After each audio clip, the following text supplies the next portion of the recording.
Hello, everyone. Good evening. My name is Christianah Adesida. Welcome to my 30 days challenge, day 13. I'm so excited.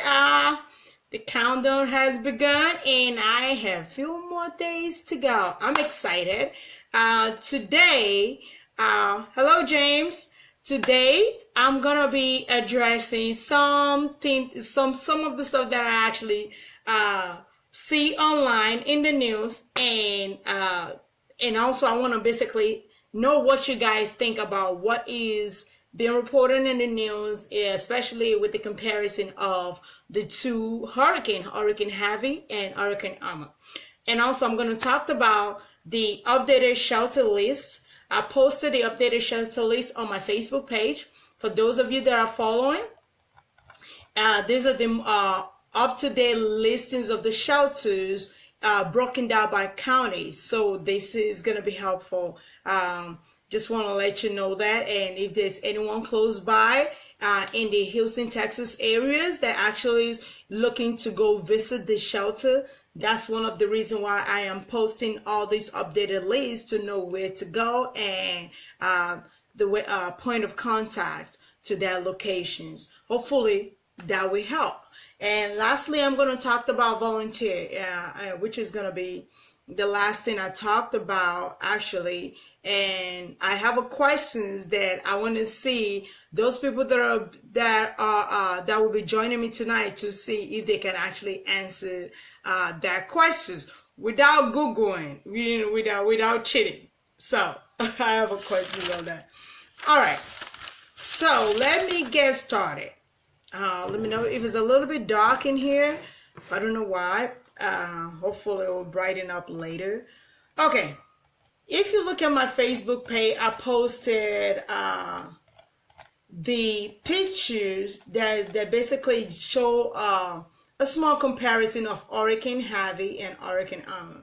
Basically, what these pictures basically is saying is comparing the impact of it, not the effect on people. And I saw some of the questions online, some saying hurricane is an hurricane, and I'm going to address that later as well.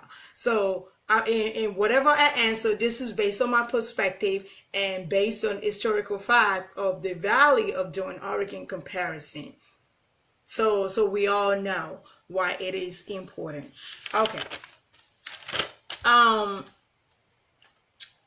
So they started by saying that the death roll of Hurricane Harvey. Okay, that's not what I want to hear when I was looking at it. But but the details of it actually make sense. So this is how, based on how the news basically depicted the comparison between Hurricane Harvey and Hurricane Irma.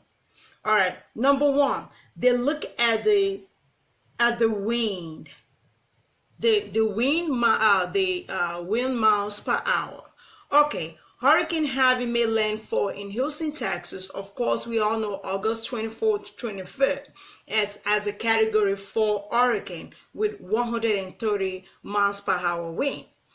All right, on Sunday, which is September 10th, Hurricane Irma made landfall in Florida, in Southwest Florida, as Category 4 with, guess what, 130 miles per hour. For those of you that has been following, with 130 miles per hour wind as well.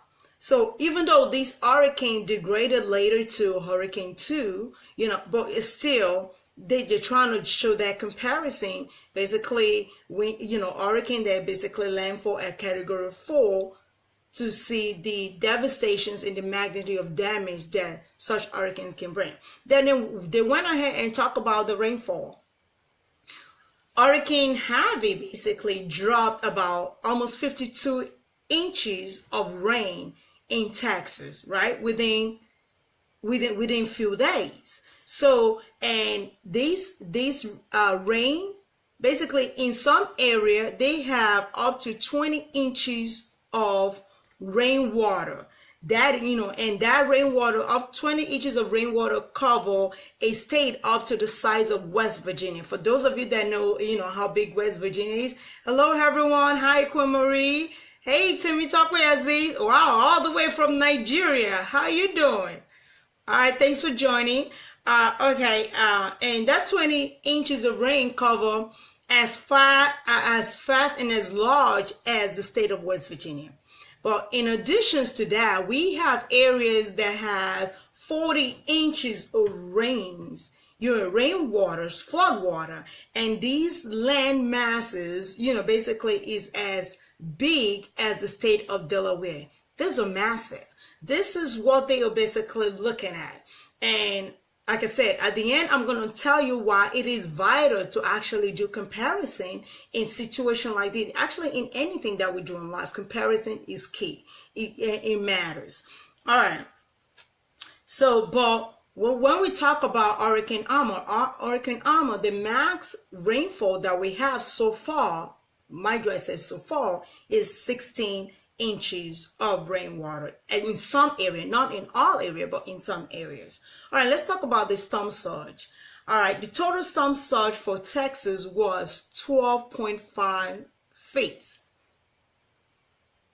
We up to at one point, some areas actually have up to 6 feet of water depth. So that means if you like myself, I'm only 64 inches, so that's like 5.4, but I claim 5.5 anyway. But people like myself would be underneath that water.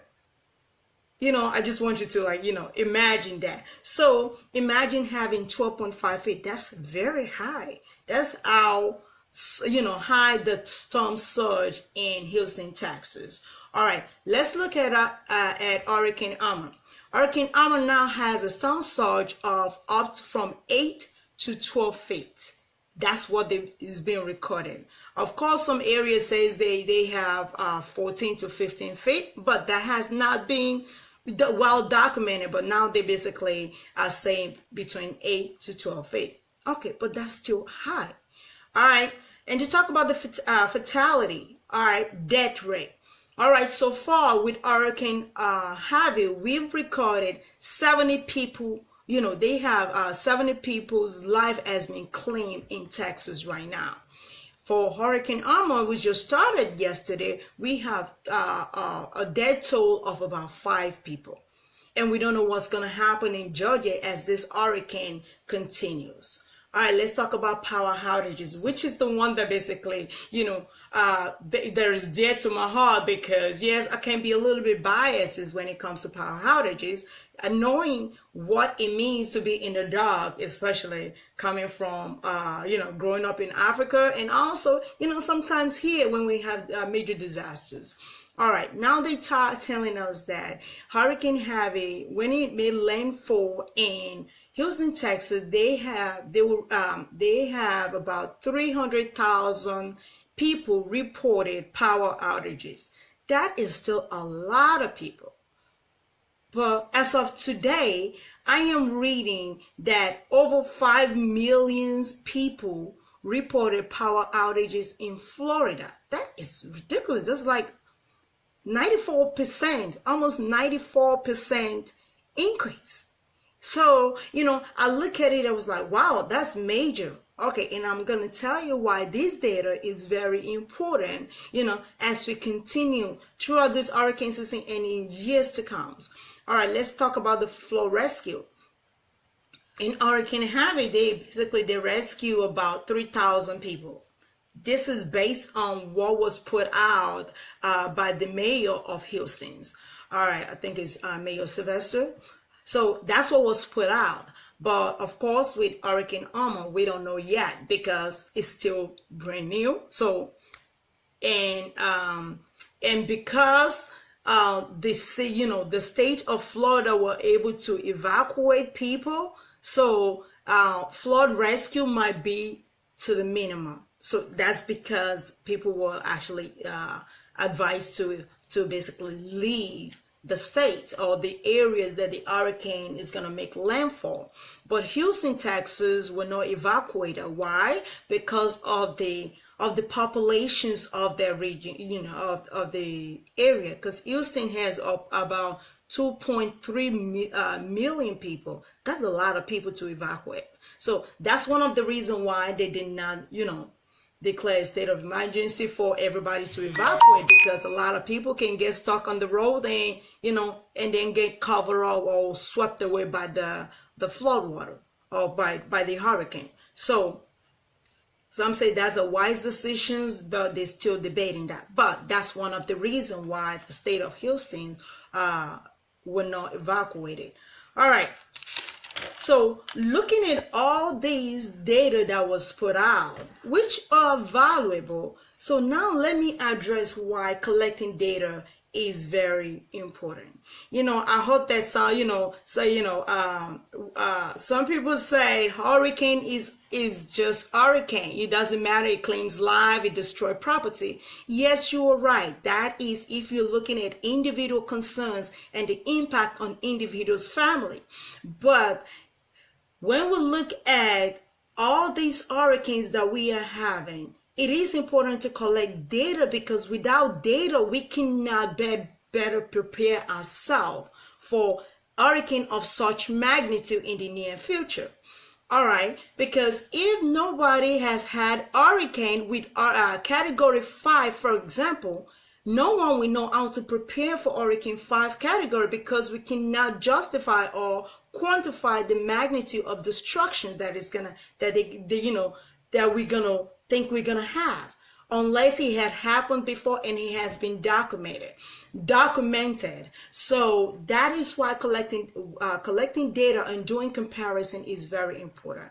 And another reason why it is important, I think about being in the military. All right, every time we do a training, a significant training or a major training, we always do AAR. So why do we do AAR? Because we want to document that data. We want to capture what is good, what we do right, what we did not do right, and how to improve on it, right? Okay, the same thing applies to hurricanes or comparison or anything else that we do in life. If we do not do a comparison, if we do not sit back and say, okay, what really happens and how many people were affected, what level of damage do they have, we cannot collect enough data to do a comparison and actually build infrastructure, the information that I put out yesterday, to help know or plan in building infrastructure to support such level of hurricane or such level of disaster. So for those of you saying, you know, why are we even talking about comparison? It is important to talk about comparison, because without that comparison, we would not be sitting down here today. Without that comparison, a lot of people, over 30,000 people, will not be at the shelter, because they have something to compare this level of hurricane to, and they were well prepared because they've seen it happen before. I hope it makes sense. This is not to, I'm putting this out not to say I am right or why, the comparing data is right. Yes, sometimes it's being inflamed a little bit, but the ultimate reason behind it is what I'm trying to convey to you, to let you know why it is important. Yes, they might what's the terminology I'm looking for? They might make a bigger deal out of it, or trying to justify in a wrong way. But data collection, data comparison is important, because we live and breathe data. Just like every business organization, they live and breathe data. Data is what helps you compete. Data is important. Data helps you prepare and help you to be fully equipped in being successful in the near future. So that's what I want to talk to you about that. All right. Another things I've seen that has been happening, talking about volunteering, is, okay, I'm seeing, if you remember a few days ago, I believe that was episode, day 5, between day 5 and day 6, I was talking about calling on celebrity to go and to volunteer in their time more, local celebrity, overseas celebrities and stuff like that. And I'm very happy to actually read and see on the news that a lot of celebrity have been actually going through the shelter to volunteer their time. That's the number one thing that you can volunteer, to show your support. They're volunteering their time, they're preparing food, they're serving food, Even I was surprised to actually see Janet actually perform at one of the shelter. She has not performed in a long time, so that was like a kudos to those that are actually coming out to support the people at the shelter and in Houston, Texas. Of course, more support is going to be needed as we continue in this hurricane season. So again, thank you for coming out, and we're calling on a lot of more people, a lot of more celebrity, a lot of more influential people to go out there and support all these people. And for those of you that are interested in volunteering, the reason I'm talking about volunteering more is that they're gonna need a wave of new volunteers. Those people that volunteer for the rescue missions and they volunteer their time during the hurricane season in Houston, those people are now returning back home. So what that means is that they're gonna need new people, new fresh faces, basically, to go up there to help support these missions, this relief efforts. So if you want to volunteer, you can actually go to volunteermatch.org. I know that because I receive, email from them almost every week, asking me to volunteer for one thing or the other. So I know that's one organization, and I believe I posted a picture on Facebook as well. Let me see. Today, did I? Yes, basically that shows the map of people that are volunteering for disaster relief efforts. All right, disaster relief efforts. So if you want to volunteer, please go to their website, volunteermatch.org, and see how you can actually volunteer your time. It doesn't really have to be much. It can be one day just to serve the people, or it can be a week, a month, depends on what time you have.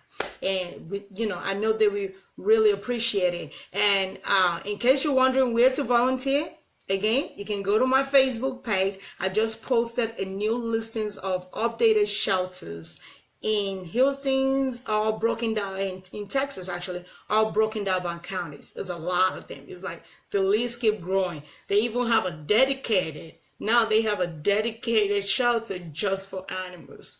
Interesting. Y'all go see it. So there's no excuses. We all have something that we can volunteer for. So that is great. All right. One thing that I want to talk about before I leave tonight is homelessness. Okay.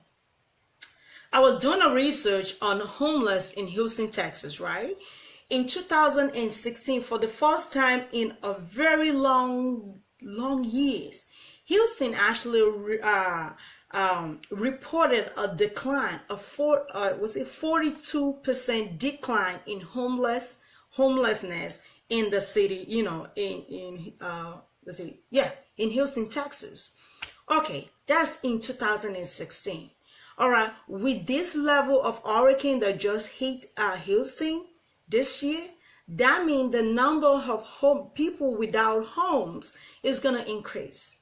And the same people, if they decide to leave Houston, Texas, they're going to go to another state. If they don't have family, of course, they're going to end up being homeless. So the question is, which I don't even have answers to right now, and I'm posting these questions to every one of you all. How can we help these people that we know in few months from now, when the shelter is, when all these shelters are closed, they are gonna be homeless. When all these aid, all these like housing aids being given out by FEMA and the housing organization in Texas stop, that we know that these people, there's nothing they can do. They're going to become homeless. They're going to be sleeping in their cars. That's if they have cars. What can we do to help? I'm posting this question because I don't know the answer now, but I plan on finding out what we can do as individual or collectively to help these people. Because I know that that's one thing that has to be one major thing in the mind of all the government officials of Houston, that, okay, we just reported 42% decline, which is major after several years. So it actually went from about 40,000 plus homeless people on the road to about 23. That is massive. That is massive decline. And now they have to face this hurricane, which render a lot of people homeless, or their homes being destroyed and damaged, and they don't have a flood insurance to rebuild. So please let me know. Post your comment below. If you come up with something, a nice article that I need to read, basically to find out, please share it. I would love to, I love to read. I'll even break these. Please help. However way you can help. So that's number one question that I have for you. And the number two question is, all right, without cheating, I know some of you probably can answer these online. Hello, Demetrius. Hi, Chief. Thanks for joining again tonight. All right. And the question is, what is the total populations? We're talking about, okay, I am in North Carolina, but I'm not going to ask about North Carolina. What is the total populations of the state that you're currently living in? Don't cheat. Don't Google it. If you know it, I want to see that number. Please post that number on the screen and let me know, because it is very important to know the total populations in case something like this happens, that happened in Houston happens. So if you're in Florida, I want to know. Now we have hurricanes that just affected the Florida. What is the total populations of Florida? Does anyone know? Oh, okay. I'm not hearing any, So if you know, please post the answer. I really want to know. All your state, the state that you are currently living in, if you're in North Carolina, let me know the total population. Okay. All right. See, Dara just let us know that some of the people that actually moved from New Orleans hurricane to Houston are homeless again. So that means they became homeless, during when Hurricane Katrina hit New Orleans, and now they it's telling us that now they're homeless again. That's sad. That is sad. So, okay, Queen Marie say, I don't know North Carolina. All right, that's good. I guess that's gonna be an assignment for you, Queen Marie. So let us know. You can post it later. You don't have to post it while I'm online. But yes, we really need to know. All right, because these are vital information that we need to know as individuals, the total populations of the city or the state that we actually reside in case anything happen. And also, it's a conversation starter. Knowledge is power. All right. And that is all I have for you today. Oh, one more thing. All right. I was reading today and I saw that during Hurricane Harvey, do you guys know that the 911 team on the ground, basically the emergency services, they reported that they received about 56,000 calls within 24 hours during Hurricane Harvey. I was like, wow, that's a lot of calls. I hope they have a lot of people on dispatch to actually answer those calls within 24 hours. Of course not. If not, the story that I told you on day 5 would not have happened. But I just think that is interesting. Yeah, that's a lot of people. So, and mind you, during that time, they have like 50 counties were flooded. So people calling from all counties, of course, they're going to get that many people. And compared to the people, the total number of houses that were damaged, which is about over 300,000. So I guess the number can, justify itself. All right, that is all I have for you tonight. Thank you, and continue to support these missions. Continue to help in whichever way you can. If you still, of course, there's still no care packages at the shelter, and that's one of the reasons why I keep posting an update on the list of shelters. Now you have the address, you have the POC to send care packages to send your spare blanket, to send your unused dress or unused shoes, because I know many of us, I'm guilty as well, we still have clothes in our closet that still have tags that we haven't worn in about 5 years. So those clothes can definitely be donated to one of the shelters listed on my Facebook page. All right, just trying to put it out there. Anyway, thanks again for joining, and I will see you tomorrow. Of course, today is day 13. I'm excited, so hope to see you again tomorrow, and you have a nice evening.